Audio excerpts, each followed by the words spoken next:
Hello everyone, welcome back to another episode of r/malicious compliance. In today's episode. What's that? Need me to refeed labels? Can't do that, I'm afraid. I'm just a dumb cashier? You got it, boss. Can't leave till the plate is clean? Yes, sir.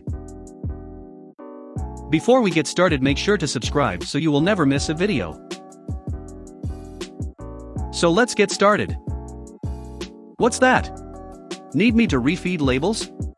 Can't do that, I'm afraid. Greetings, salutations and all that good stuff, Reddit peeps. Hope your 2021 is going well enough first and foremost. It's been quite a while since I posted on this subreddit, but I promise today's tale of malicious compliance will be a good read. So buckle up, grab that tea and get ready for another tale of my own brand of malicious compliance. So a bit of background to set the stage here. I work as a network administrator at a food processing plant. I cover a lot of bases in the IT field within the company to ensure our infrastructure is maintained for all to do their jobs well in. My previous posts have covered quite the degree of shenanigans that I had to put up with, and while this one is a bit tamer than my other posts, make no mistake that it still snowballed into some sweet revenge. Today's story is gonna involve yours truly, some training, and labels. So let me just say that this was years in the making due to how many avenues we've had to cover to avoid getting to this point, which I'll cover here shortly. So to break it down, in the production area, there are machines we utilize that weigh product and print out labels appropriate to said product. Drumsticks have their own product code, tenders, thighs, etc. From time to time, we get a garden variety of issues called on to check out. Some that are legit a concern we need to check out, such as software/hardware concerns. Then, there are the ones that doesn't take a rocket scientist to figure out, the most notorious being that labels are misfed by a country mile. There are other ones such as the USB cable that connects to the rear of the label printer being unplugged. Power-related issues because they honestly want to believe IT doubles as electricians. Issues that relate to SKUs themselves, those get handled by QA. Over the last couple of years, we've tried to inform management that there are do's and don'ts that IT can support, but unfortunately most fall victim to the I don't remember curse. Last week was ultimately the straw that broke the camel's back for me, having to witness not one, not two, not even three, but 5 printers out on the floor that all had some of those issues, most notably being the labels. So we, the IT department, decided it was time to have a sit-down with management and pretty much lay down the law on this. What was said was, we've provided you the training materials, I've stayed behind after work and early for both shifts to cover said training materials. That if we are called on to check out a printer from now on and it fits any of the criteria we deem is something the user can investigate, we will walk away until that condition is met first. My boss had already signed off on this as well, emailing the head honchos themselves of the same discussion. Having agreed to the terms, I made sure to have every last one of the production management sign off on the agreement of the terms to ensure everyone follows the same sheet of music. Wouldn't you know, however, that not even a week after the sit-down, I've already encountered my first one. The user called me over the radio, informing me that they are having issues getting the printer to generate any labels with their machine. Having asked over the radio if they've inspected the printer, I was informed that they did and proceeded to make my way down there. What I found was well beyond what I had thought. Inspecting the device, I encountered the following. The USB cable was unplugged. The touchscreen needed calibration. The printer itself had its default settings restored.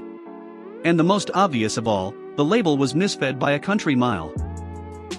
I called the lead over to investigate and asked if she was aware of this, to which she said without hesitation, no. Heaving a sigh, I told her that the only things I will do is calibrate the touch screen and restore the proper settings to the printer. She would need to have to do the rest. Here's how the rest of the convo went.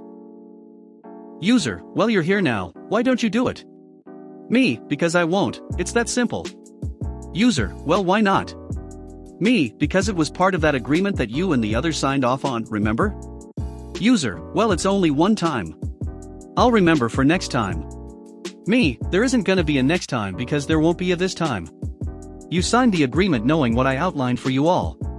User, so you're just gonna leave this as is? Me, pretty much. You can either set it back as is or leave it, but ultimately this falls on you. User, you're being unprofessional, you know that? I'll inform your boss about this. Me, you go right ahead. I already have pictures of what I encountered, and since you signed the agreement, I promise this will fall back on you in the end. The user ultimately caved and went ahead and corrected the two discrepancies, and just like that, the printer started feeding the labels it was backed up on because of the error. In the end, our department did as best we could to assist our users, but there's gotta be a line drawn somewhere for these sort of things. Anyways, that pretty much sums up today's story, but I hope you all are still staying safe out there, and as always, thanks for reading. Oh yeah, I've even included a nice picture of how the label was initially fed, pure logic right there, right? Smiley face. I'm just a dumb cashier? You got it, boss. Background. So this happened recently. I work at a slightly upscale grocery store that's owned by an investment group who constantly make dumb decisions because they think they can buff out the damage that occurs when you yeet a car off a cliff at 90 miles per hour and will come out on top. Recently, we got official uniforms that do nothing but make everyone more annoyed. For example, I work at the front end. Cashiering and bagging. Things sometimes get slow, or we have too many people scheduled for the given flow of customers, so I started occupying myself by refilling cases as needed or helping other departments when they got slammed or went on smoke breaks. I had originally started in deli, and the current deli manager knew I knew my shit. The meat manager knew I could be trusted to pull from the case and cut, thought he wouldn't allow it for insurance purposes, and let me go into the meat rooms constantly to either refill the cases or help unload shipments. I regularly went into the produce back rooms to help restock some of the shelves up front too. Everyone was grateful for the help because the investment group is pinching pennies. I'm also one of the very few who can empty the cardboard baler without issues, speedily, and get the Ford Model T floor machine to work properly. We recently had a reorg where multiple front-end assistant managers were demoted, and we had one outsider and a new hire get promoted. That soured most everyone's mood, especially since the new hire was pretty useless in terms of managing people, doing any sort of tasks, sending people to lunch on time to not screw up the front, and micromanaging, to name just a few issues. The other one was new but actually put his back into it, and didn't swing his weight around when other people up front knew how to fix issues with the registers, which were created when Moses was walking around, or with customers, many of whom were there when Washington crossed the river. He quickly figured out I knew what I was doing, and let me do my thing and trusted me to come back to the front when it was busy, or when I was called. He also used please and thank you, which helped. The MC. So I get pulled into the office by the new hire assistant manager, in front of a store ASM. She starts questioning me, asking why I'm constantly wandering off and why I don't respect her, and I snapped. I told her that nobody respected her because she threw her weight around and didn't put any effort in it, that I'd rather have two of the other new ASM over her, and that I wasn't just running to the back to have a wank, I was actually working, unlike some of the other front-end cashiers. I was constantly called up to the front because I was the fastest scanner and bagger, and other cashiers usually had their nose in their phones. In short, the store ASM took her side, didn't listen to a thing I said, and berated me. I was called just a cashier, so I said yup, sure thing, and went back to my cashiering duties. Around this time, my schedule started getting F***ed up. I'm not a morning person, but I started getting 10 a.m. and 9 a.m. shifts. I stopped doing everything extra. Walked by the baler when it was full. Oh well, not my job. Deli department is slammed and one of the guys is in the back trying to pull lasagnas out from the overloaded freezers? Damn, that sucks, bro. Not too long ago, I get pulled into the office with the front-end manager and the store manager. I explained exactly what the issue was, how much extra work I did, how many more customers I took over the other cashiers, and explained that I wasn't doing anything else, and was treating people with the respect I was receiving. To make a long story short, we quietly agreed that the other manager was out of line, and that things will change. Bullshit.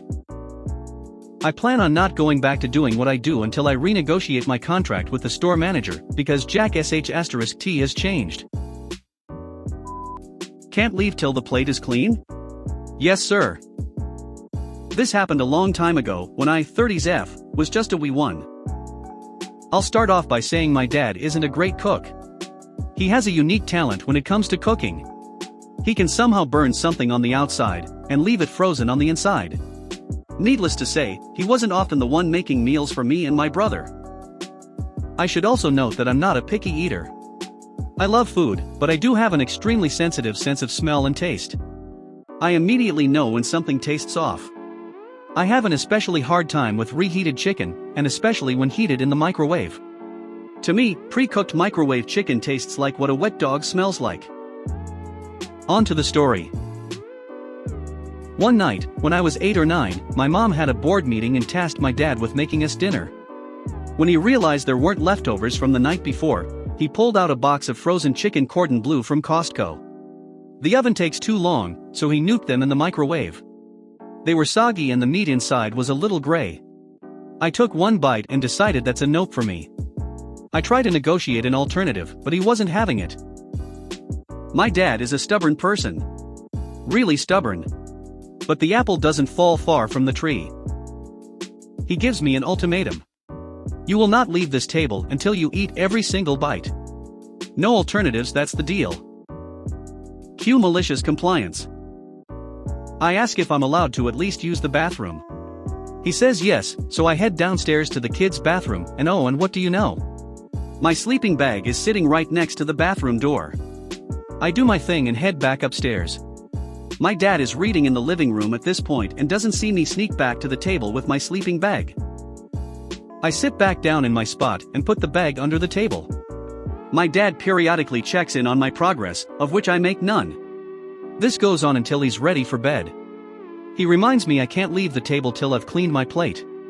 I say, yes sir. He heads upstairs, and I set up camp under the table. When my mom got home, she asked what I was doing, and I filled her in. She thought it was hysterical, got me my jammies, and went to bed.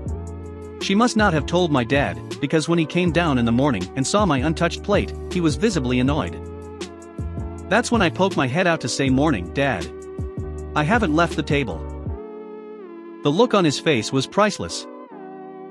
Of course the food can't be eaten now, so he tosses it in the trash and tells me to go get ready for school. When I head back upstairs, I see my dad has made the one thing he can cook really well, French toast. He hands me my plate with a smile, and says I've never been more proud. If you made it to the end of the video, thanks for watching. Don't forget to like, subscribe and share, and we will see you in the next video.